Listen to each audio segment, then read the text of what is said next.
I am Games, and you are watching another I Am Games podcast. And today, I am by myself. No Digibro in sight. And we are talking about DMC Devil May Cry 5, which just came out last night. And hopefully you guys watched the live stream where I streamed for about 4.5 hours of the game. And I planned on going right to bed, getting an early sleep. But I just figured one more level. And one more level turned into finishing the entire game. I beat it at about 7 in the morning, so it was about a 13-hour campaign for me. And god fucking damn it. I posted immediately on Twitter upon finishing that Devil May Cry 5 is the best game ever. I love it. It's my favorite game now, far and away. It's the best entry in the Devil May Cry series. No contest. Easily dethroning DMC4 and DMC Devil May Cry, which are my two favorites. Or DMC1 even. Oh, God, it's just... It blows the doors off of every other entry in the series for just bringing really incredible combat, great control, and a really interesting story that kind of addresses a lot of stuff in the lore that we've been thinking about before, and more importantly, for the casual player, it just sets up for a lot of really crazy spectacle pieces, both in the cutscenes and in the actual gameplay. Some of the things you do in this game are fucking insane. So, the way I'm going to do this, I'm going to talk about my general thoughts about Devil May Cry 5, spoiler-free, and then I'm going to jump into spoilers. So, this is just the first impressions. I would like to do a scripted I Am Games video on Devil May Cry 5, but I probably want to play it a little bit more. I've already missed the boat on doing an initial review just because I didn't get a review copy because nobody cares about I Am Games that much yet. Capcom, Devil May Cry 6, hit me up, please. But until then, I figure instead of doing a review, I'll probably try and do something more of a deeper dive after I've played it a couple more times, because I do intend on playing this game a lot. It's great. It's my favorite game. So, of course, I'm going to play it multiple times. So let's just talk about the game itself, expectations going in from the demo, and just how the game feels. Because I think game feel is probably the most important thing in an action game. Just, you want to feel like a badass, and you want to feel like you're in control of your characters. And in Devil May Cry 5, they don't reinvent the wheel too much. I mean, what we said from our impressions of the demo is that Nero, the playable character in that demo, plays exactly like his DMC4 counterpart, with a few additions. The Devil Breaker and some slight tweakings to his controls. But his main combo sets, his weapons, the red green sword and the blue rose magnum, both function relatively identically, and even down to the same combination. So I was able to jump right into the game with Nero. And you start off this game, the full game, as Nero. And as you progress through the storyline, you'll switch between Nero, V, and Dante, and kind of jump back and forth through about a couple months of time as it goes through the story. And each character is very different in terms of how they play. It's actually rather impressive that a game that has so much depth to each of its characters even exists. Because one of these characters alone has more depth than most action game protagonists do in terms of moveset and options and combat. And they give you 3 characters. It's insane. You're basically getting 3 character action games in one, essentially. It's pretty ridiculous, the movesets that you accrue and the weapons you get and things like that. Nero has tons of breakers that you can experiment and play around with and pick the loadout that suits your style. And those all chain on top of his normal moves with Red Queen and Blue Rose. And of course the Exceed system, which I've never been good at, but can allow you to do some crazy things by basically charging up all of your single hits. And you can chain those together as you time your Exceed revving on your sword. Dante has fuck tons of weapons, and of course the style system's back, and that levels up 4 times for each style, and you can swap those on the fly. You can swap between 3 devil arms and 3 human arms on the fly with the shoulder buttons, and so you can string all these things together. And then V has his 3 summons. He has Shadow, Griffin, and Nightmare, and those all, and he plays very differently, obviously. So let's talk about V. I think V is probably the most important thing to talk about for series veterans, right? Because that was my big concern as someone who's a huge fan of the Devil May Cry series ever since the first one came out, and I played it and ignored my friend at a sleepover in like elementary school for like a day and a half straight and just played the fuck out of that game because he had a PlayStation 2 and I didn't. So my history with the series is long, very long. But V is a huge departure from the kind of sword and gun mechanics that have been the staple, the core of this series ever since its inception. So my big concern going in is, will V be like Chaos Legion? And a lot of people have made the comparison. We made it in our demo of just that. Will V just be kind of too passive? Because the great thing about Devil May Cry is the high energy, adrenaline pumping action where you're right in the middle of the fray and everything you're doing is a reflection of you, your character, your avatar, performing up close combat or using crazy firearms. V stays way in the back. You want to keep him out of harm's way and let all the minions do the fighting. And in Chaos Legion, they kind of all fought on autopilot, and you kind of just stood around, at least in the little bit that I've played of the game. It has its fans, so it might be more in-depth than that. But I was really worried that V would just be too passive, that I would just be staying out of the way and issuing basic, boring commands to the summons. And that's not really how it works. It's kind of how it works, but not exactly how it works. You get a little bit more to it than that. The way V works is that the guns and sword buttons, square and triangle, in case I'm playing it on PlayStation, are mapped to Griffin and Shadow respectively. So Shadow is your close combat attacks, and Griffin is your long range attacks. So right there, he kind of falls in line a bit more with the traditional Devil May Cry formula than it initially appears. You have a range attack, you have a close combat attack. The interesting thing with V is that you have no control over the characters other than issuing combos like you would with a normal character. You can press forward and back on the analog stick with the sword button, and Shadow will do different combos if you purchase them. They have string combos you can do with like pauses, like triangle, pause, triangle, things like that. The frustrating thing with V is that you can't maneuver either Shadow or Griffin at all.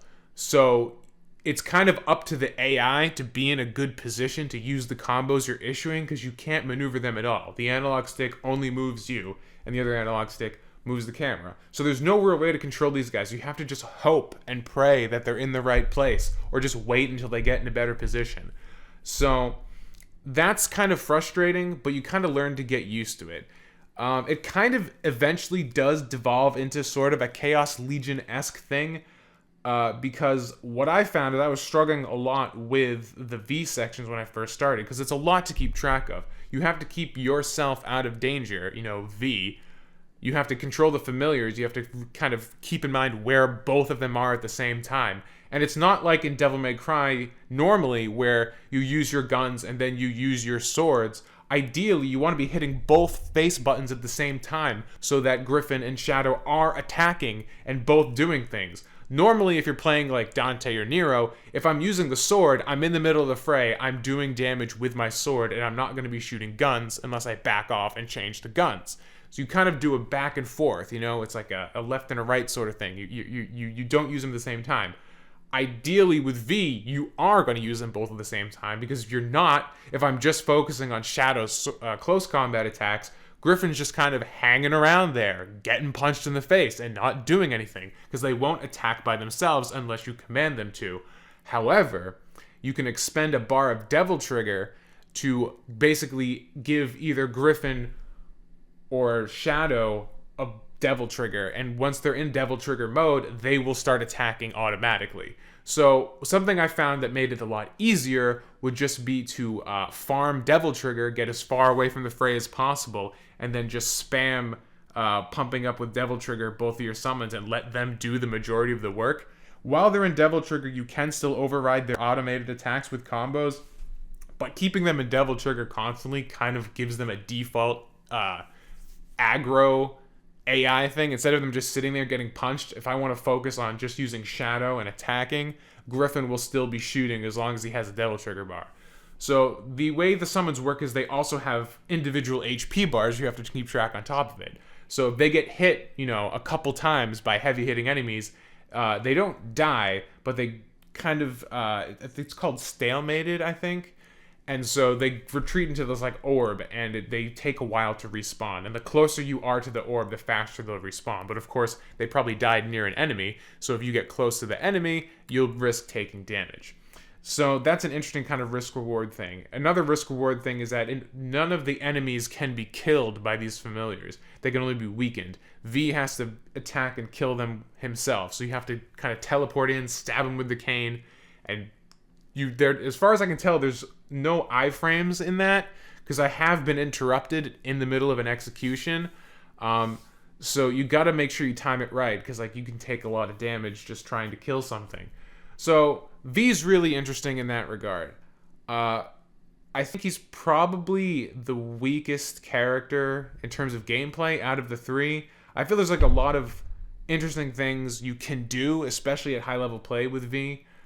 If you can kind of keep track of everything, you can probably do some god tier shit. He reminds me a little bit, and this is probably a weird comparison that no one else is gonna say.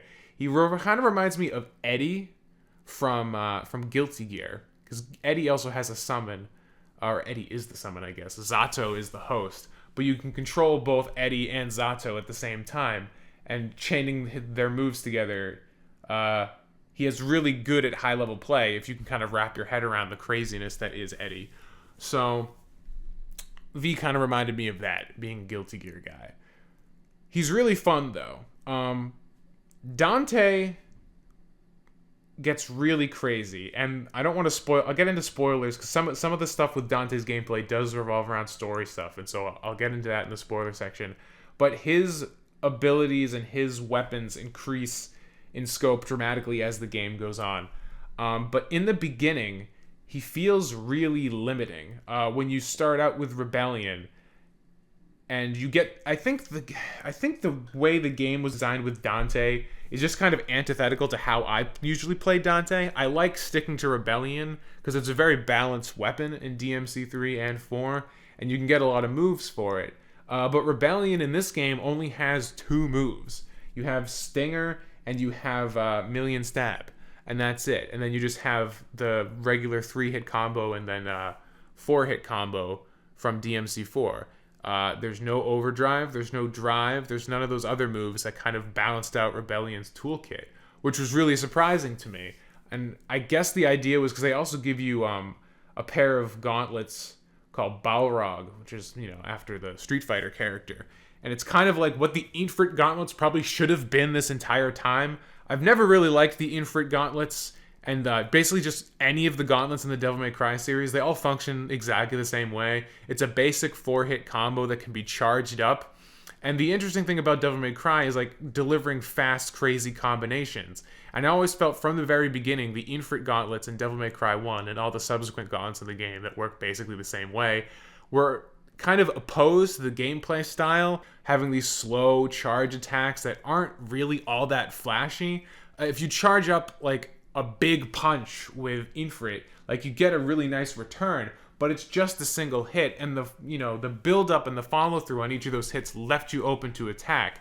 And using Infrit in Devil May Cry 1, and I don't even remember the name of the gauntlets in 3, it just felt like the risk reward didn't make sense and just wasn't as fun as to play with some of the swords, which give you a lot of fast hits and stuff. You didn't have to worry about charging or anything. They just felt more fun to use.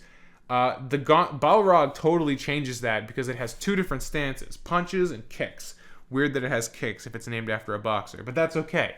And you can switch between those stances, and then you have a huge list of combos for each stance in this weapon. So already, Balrog more than picks up the slack for Rebellion's lack of moveset in the beginning. And I think they did this intentionally because they probably wanted you to play with Balrog over Rebellion in the beginning of the game. So you get those 2 weapons, and then you get Ebony and Ivory, of course, and the Coyote Ace shotgun. So very typical Dante loadout to begin with. you basically get the Devil May Cry 1 arsenal, but beefed up. So that's what you get. And you get tons more weapons. Every boss you fight, of course, in typical Dante style, he gets a devil arm from there. And, you know, you get crazy things like the motorcycle, which is pretty funny how you get that devil arm. Other cool things that I won't spoil here, but you by the end of it, you have fuck tons of weapons. So all the characters play really well. Let's talk about the graphics of fucking Devil May Cry 5. This is running on the RE engine, which was used for Resident Evil 7 and the Remake 2 that just came out. And I was floored at the level of detail that this game has running on my base PlayStation 4. It's a buttery smooth 60 frames in pretty much all of the combat, all the gameplay sections. There were a couple drops near the end of the game when they started throwing lots of demons at you. There were a couple instances where it would dip to like 40 or 30, just kind of roughly eyeballing it. It chugged a little bit, but never for more than like a second or two. And it only happened a handful of times. And really, the fidelity it's pumping out and the overall performance the base PS4 gets, and it's running at a native 1080p, is pretty fucking stunning. Just the level of detail. Cause I think the really interesting thing is, like, I just played Devil May Cry 4 again before jumping into this game. So just the leap from that to that, 10 years, is staggering. But this game is a visual tour de force, and really, what really sells these visuals is the cutscenes throughout this game. They're just so well choreographed and just like crazy in typical DMC fashion that the intro, if you just want to have your mind blown to shit, just pause this podcast, go click Devil May Cry 5 intro scene. It's all done in slow motion. It's beautifully choreographed, and it just sets the tone for the entire game so fucking well. It's beautiful. So they really bring that charisma and like cockiness and attitude that Devil May Cry is always known for. And the cutscenes are so fucking fun to watch. And I was just, if you watch the stream, I was like hooting and hollering the whole time right from go. And it's just, it never lets up. It's fun from start to finish. Even though by the end of the game, you kind of get some feels, a little bit of emotional stuff going on there too. It kind of gets a little bit of a drama going as well. So, gameplay-wise, this is the most fun I've ever had with an action game. I think the pinnacle of fun, despite Nero being my favorite character, was a boss fight with Dante. There's a knight you have to fight, kind of similar to the Nero Angelo fight from Devil May Cry 1. They're definitely channeling a lot of Devil May Cry 1 references throughout this entire game. And this boss fight is definitely one of them. You're in this like long hallway, and it's just you versus this big knight guy. And it was just so fucking intense and like on the edge of your seat, and just the way it was presented and the flashiness of all the attacks and stuff. And it took me back to when I was sitting in front of my friend's TV, at 11 years old, fighting Nero Angelo for the first time. It was that same energy. I felt like that scene in One Punch Man in the beginning when he has that dream. He's like, this feeling, it's coming back, like I'm tasting this great feeling again that I've missed for so long. And like I transcended into this higher fucking plane of existence where I wasn't hurt and crippled and dying anymore. Everything was good. Life was perfect. I was playing my favorite video game again, and everything that was old felt new. And it was like so fucking great. And all the boss fights in this game are insanely fun, really creative. That's something I want to say about Devil May Cry 5. Maybe it's because playing on Devil Hunter mode, which is the hardest difficulty you can play from the beginning, which is just normal, is way more forgiving than DMC 3 or 4. That probably had a lot to do with it. But even down to the way enemies are designed in this game, a lot of them have gimmicks and like things you have to do to work around them. But unlike a lot of enemies in DMC 3 and 4, no enemy in Devil May Cry 5 and no scenario that it makes you do ever feels shitty. The fucking dice board game in Devil May Cry 4, or some of the really annoying, difficult enemy bosses that just fucking curb stomp you in 3, especially if you're not playing Special Edition. There's a lot of choke points in video games and action games where it's just like, why am I doing this bullshit busy work? You know, why in the beginning of Devil May Cry 1 am I just running around trying to collect orbs before any enemies even happen? I'm supposed to be killing shit. Or, you know, in Devil May Cry 3, I just beat Cerberus. Why am I running around this big fucking tower collecting knickknacks so I can walk across an invisible floor? You know, I want to fucking kill things. Devil May Cry 4 had some really fucking annoying enemies where you had to keep grabbing them with the Devil Bringer to like rip away the mist before they turn back into little insects, and you gotta beat the shit out of them. And it's just like, why is this so fucking annoying?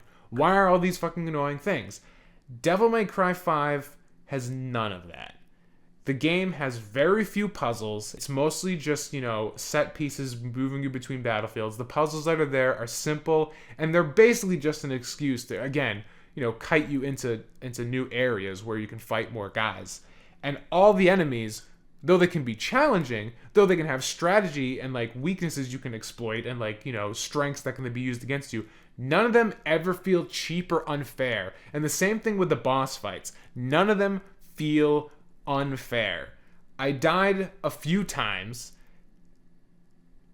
and it never felt like it was anything but my fault. I was like, yeah, I could have done better on that. So it's fucking perfectly balanced in my opinion. You know, that was there's always a choke point in video games for me where I'm like, why am I doing this? You know, to pull another example out of my ass, even though I'm probably just repeating myself, in Zone of the Enders 2, you have this awesome intro stage, and then the next level, you're like wandering around a maze trying to find a box or some shit. It's like, why are you wasting my time with this? There was never a moment at DMC5 where I'm like, why are you wasting my time with this? It was either awesome fucking crazy battles or nice bits of like calm to kind of like, you know, rising and falling action as I move from area to area. Very simple puzzles that just kind of helped with pacing and again led me to small little encounters that would build up to a big fucking epic boss battle. And that was the game. And then splicing between that was fucking incredibly good cutscenes with great characters that I loved. Nero, I always loved Nero. John Young Bosch is a great performer in this. I love his voice acting he brings to this character. It really makes him feel emotive and alive. V was surprisingly cool. Nico stole the show in every scene she was in. Fucking great. An interesting thing about the gameplay that did change from all the other games, and I haven't seen any review really mention this, at least the few that I've watched, is that they completely removed all the support items from this game. So traditionally in Devil May Cry, you can fight enemies, you can pick up red orbs and green orbs. Red orbs give you money, green orbs give you HP. So like in the middle of a battle, sometimes you can regain HP from enemies dying, and you can pick up these orbs. But if you don't have those, you had a ton of support items available to you.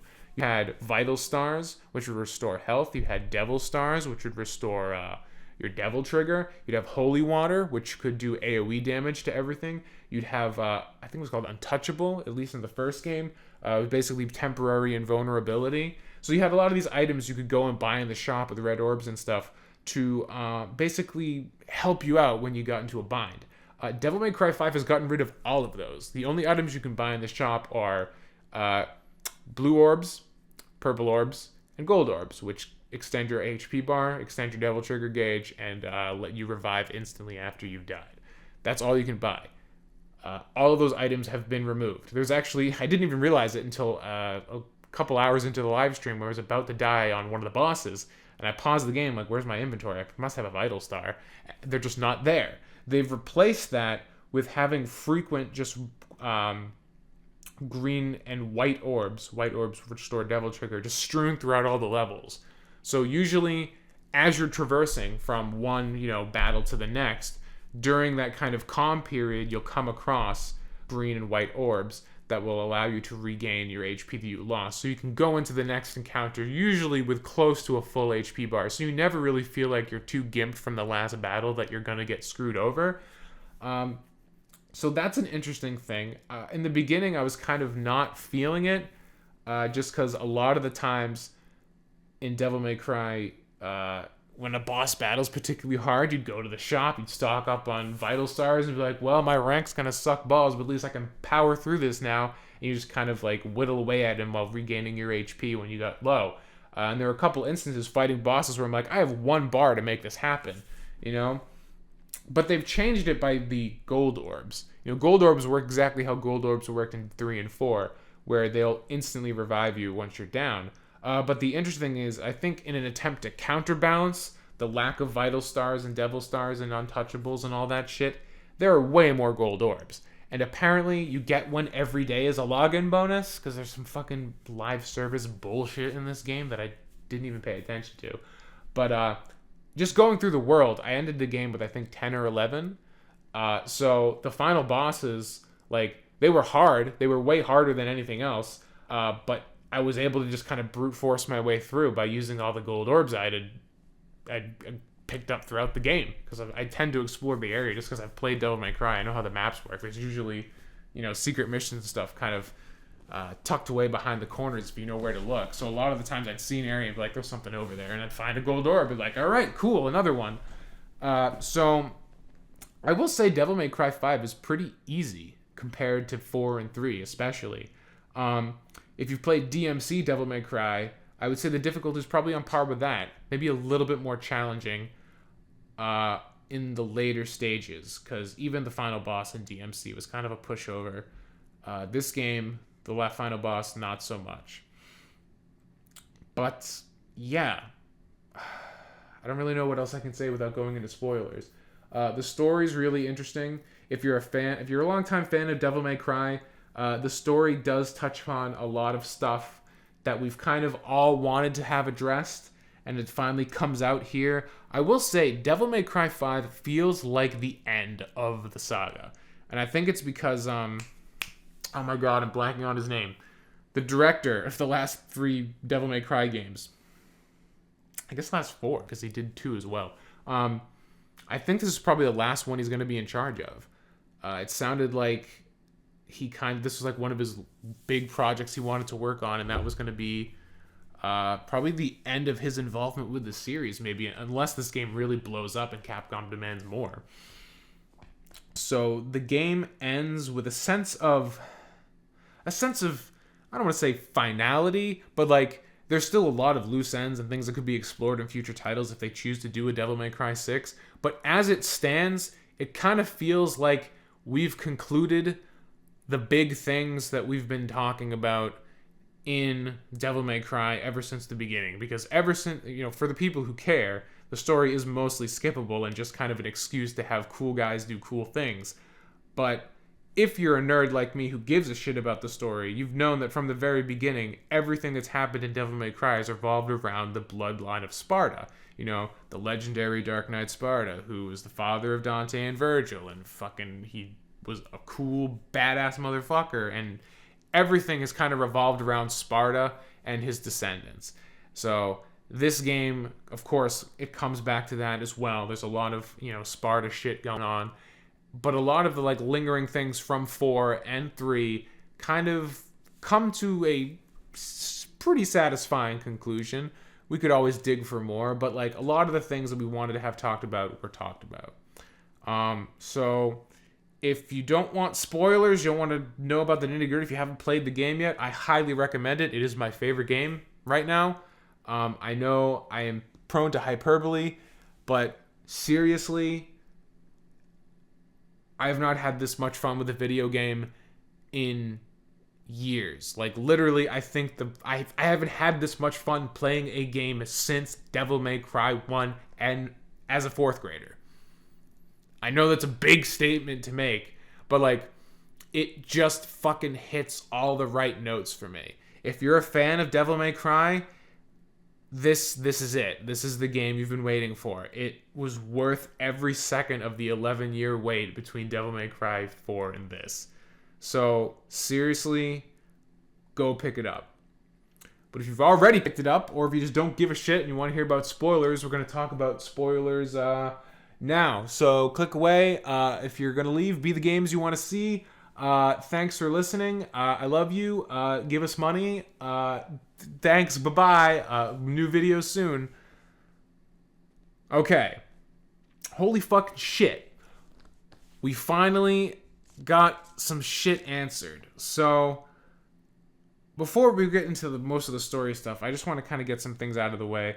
Trish and Lady, kind of sad that they didn't have more to do in the game. I wasn't really surprised they didn't have a lot of shit going on, but I definitely kind of wish they were more active in the game. I kind of would like to I would have liked to see them interact with Nico. It was kind of weird to me that, like, Nero knew who Lady was when she kind of gets pulled out of the fucking boss and shit like that. It never really addressed that, because as far as I know, there was a cutscene with Lady in Devil May Cry 4, but she never meets Nero, right? Like, I guess the idea is that this has been years since DMC4, so they've probably interacted at some point, but we as viewers have no idea about that. So just, I kind of wish those characters were more involved, because I kind of just got beaten up and then possessed and became two of the cool bosses in the game.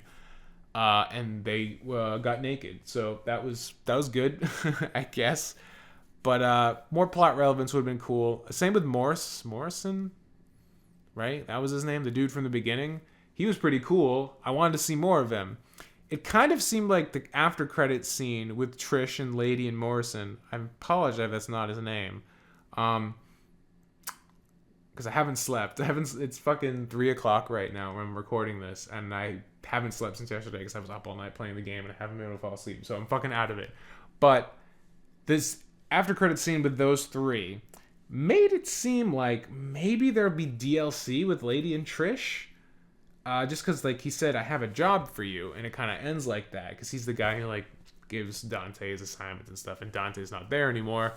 So I don't know if that was just like a cute little bit, be like, Devil May Cry is gonna live on with Nero, Trish, and Lady, or if, like, that's setting up DLC or something, or maybe a sequel where we're gonna have Lady and Trish in a more leading role, which could be interesting. But let's talk about the big thing. Let's talk about V. Let's talk about Nero. Let's talk about Virgil. So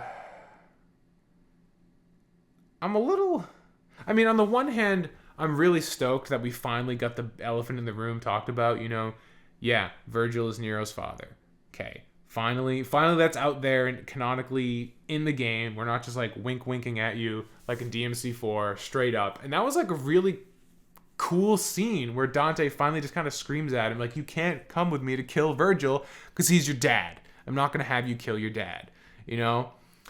And that was kind of like the beginning of, like, the emotional kind of aspect of the story, you know? They delve more into the past with Virgil and Dante, and they have a whole cutscene with Eva, and I feel like they kind of had to do that just because the only canonical kind of information on Eva and Sparta was from DMC Devil May Cry. They had this whole version of them, so I suppose this game really had to kind of address that in some point to be like, that's not canon. This is what's really happening in the story of our game. So yeah, they kind of had to do that. But damn, it was really cool just to see that, you know, because we've heard it mentioned, you know, in prologues for every single game, basically, of, like, this story. You've heard of it, haven't you? The Legend of Sparta. And, like, we kind of got more of a personal peek behind there. And we got to see it, you know, in first person from Dante's perspective as a little kid. He's get locked in his closet, and then his mom gets fucking shanked off screen, and his brother's missing. So we kind of see that, like, Virgil's angst came from this feeling of betrayal as his mom left him to die by accident, but he didn't know the full context of everything. So, you know, that's something that I've probably been addressed in fucking, like, light novels or some fucking shit that are only in Japanese that I can't fucking read. But, yeah. A lot of the twists and turns of this story seemed pretty predictable to me. You know, Urizen is Virgil, of course. I guess the final trailer really did fuck that up, because it confirmed that Virgil was gonna be in the game. They showed him, so it's like, well, yeah, of course the big bad is either controlled by Virgil or is Virgil.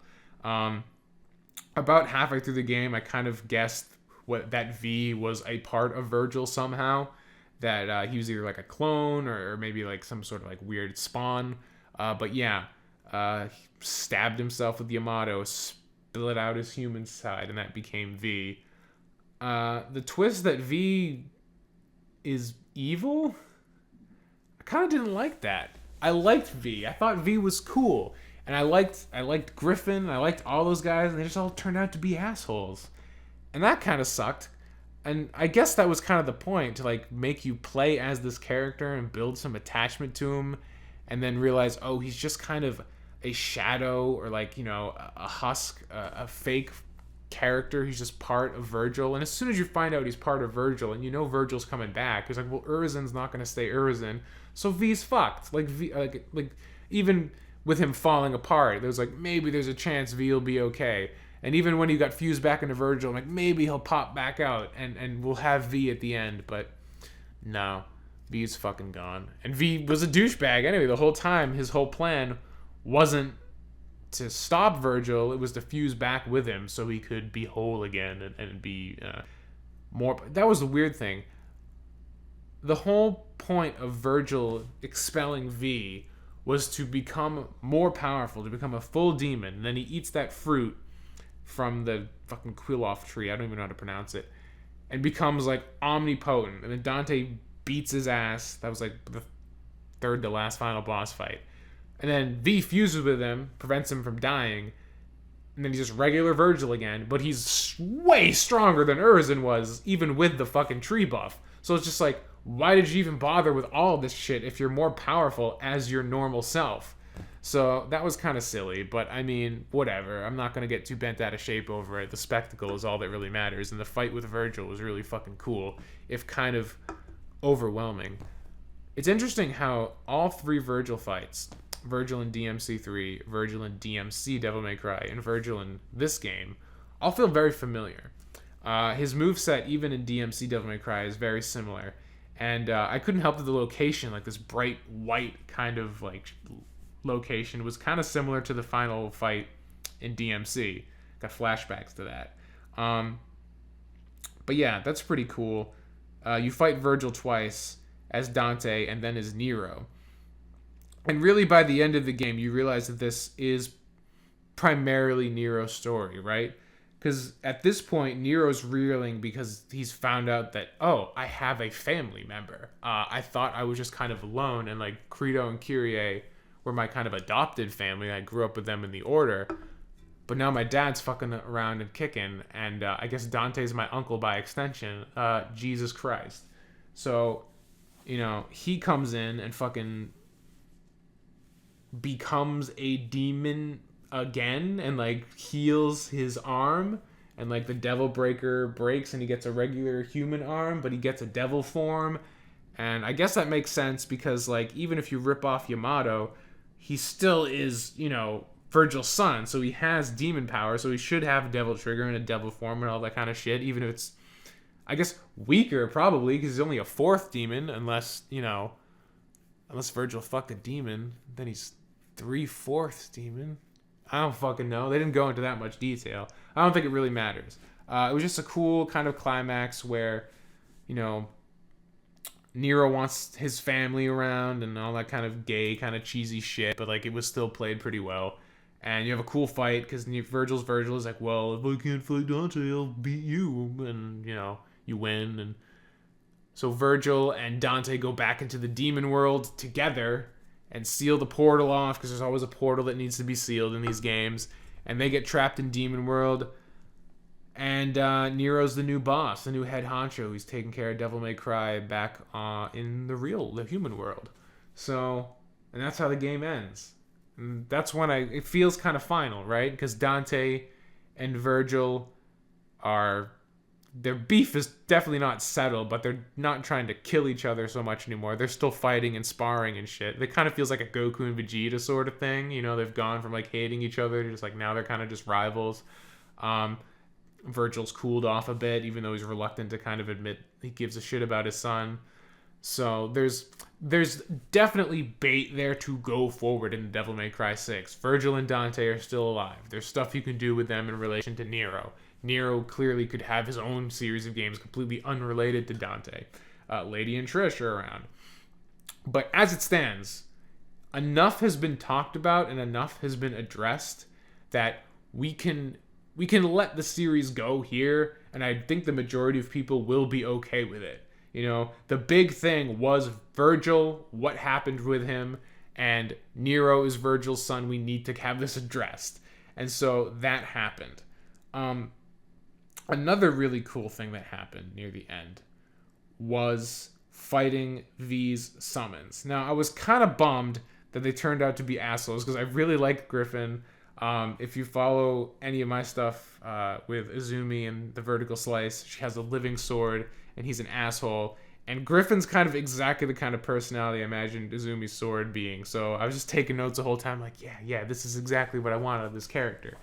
And they all turn out to be fragmented memories of Virgil's time as Nero Angelo from Devil May Cry 1, because they're all references. Griffin was a boss. Shadow was a literal enemy you fought all the time in the game. They're kind of like weird, spiky shadow cat things. And then Nightmare was another boss, like one of the final bosses.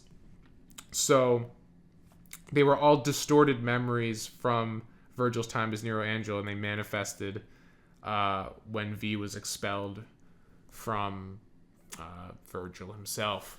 So that answered a question I had from the very beginning, because I was always the whole time trying to figure out what V's angle was. It's like, why are these demons helping V? It doesn't fucking make any sense. Like he must be like some super powerful dude who's just crippled right now, because what reason do these demons have to help him? And of course, the idea is they're not trying to help Dante and Nero. They're trying to get back to Virgil, and they're all kind of part of Virgil. So it kind of makes sense that they'd all be buddied up. So that was kind of fine. But what I liked was when you fought all three of these guys, it was a total throwback to the original Devil May Cry. It had all the theme music, like it had Nightmare's theme when you fought Nightmare. It had the DMC1 battle themes kind of remixed when you're fighting Shadow, and it had the Griffin boss battle music when you fought Griffin. Then all three of them came in, you had to fight them all at the same time. And that was a crazy fight, because you had to kill Nightmare to kind of end the battle, but you also had Shadow and Griffin. And you knew all the moves they would use because you've been playing as V the whole time, so you know these characters' repertoires. And like Nightmare could recover HP, and then he could use some of his HP to revive the other summons if you down them. So it was a really intense fight. It was really cool, and it just felt like a huge throwback to DMC1. And there are a lot of DMC1 throwbacks in this game. You know, Dante even says at the end of that fight, it feels like I'm on Malay Island all over again. I'm like, that was my jam. That's like where like my modern taste first developed. So that was really cool, just personally for me. But they also had Sin Scissors, which they called Death Scissors. And then they had Nobodies, which were... Oh, God, I don't think they were called Nobodies in DMC1. But the guys with the masks that would giggle, that were in, like, the hell levels. Yeah, so a lot of the enemies and stuff were DMC1 reference. And I thought that was really cool, because DMC1 kind of always felt like the odd one out, because that was the game done by Hideki Kamiya. So it was a different tone. Devil May Cry 1 had more of a subdued tone, and a lot of the art direction and design and stuff of that game was different because it was originally designed as Resident Evil 4. And then they bring it over, they bring a lot of those elements back into, you know, the Devil May Cry 3-4 tone. It kind of merged everything. It kind of made everything feel a lot more cohesive to see the modern kind of like anime over-the-top Devil May Cry with the elements from DMC1. It's like, okay, yeah, this all takes place in the same universe. Because I've always felt that Devil May Cry 1 felt stylistically and tonally separate, more subdued, more horror, more gothic, less anime. So this kind of helped kind of bridge that gap a lot. Again, something only DMC nerds will really fucking care about, but there you go. Interesting thing, too, is that this game was done in the RE engine, and of course Devil May Cry 1 was originally Resident Evil 4, so, you know, the Resident Evil ties continue.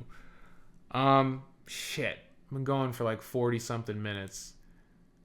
Devil May Cry is the best game series ever. I fucking love it.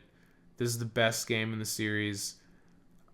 Please buy it. Please make it successful so that Capcom will realize that the series needs more, you know? Hopefully they don't milk it to death, but like, oh god. I can't recommend this game enough. It's so fucking good. I love it. I can't. As soon as this podcast is over, I'm gonna figure out why the audio is echoing on the goddamn streams. I'm just gonna keep playing it. I should do work. I should do some drawing. I haven't drawn in days, but fuck that. I'm gonna try and get my ranks up on all these missions because I really want to play more Devil May Cry. I'm gonna pull that devil trigger all day. All right, that's it. Be the games you want to see. Let me know in the comments if you want a more structured video on DMC 5, or if this sated your need for me talking about the best game ever made. Let me know in the comments below. Be the games you want to see. Thanks for hanging out, for listening to this. Hopefully you tabbed over. I know you tabbed over. You wouldn't have stared at that fucking thumbnail for 45 minutes. I trust you're better than that.